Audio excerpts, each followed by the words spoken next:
Downloading CursorAI on Mac is actually very simple, and in this video I'm going to show you exactly how to do that. If you find this video helpful, please don't forget to like and subscribe. Now the first thing we're going to do is we're going to go to cursor.com, and once we are on the page, you realize it already has picked up my operating system, and it has provided the link for me to download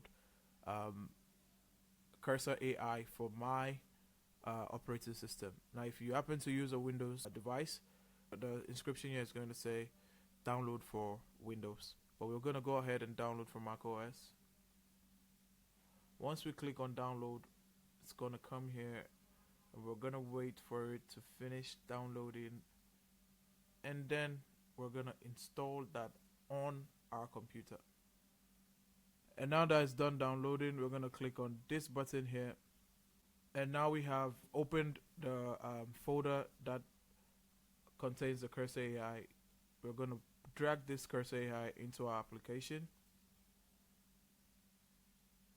and just like that, we have Cursor installed on our Mac OS. Now that's how you download Cursor on Mac.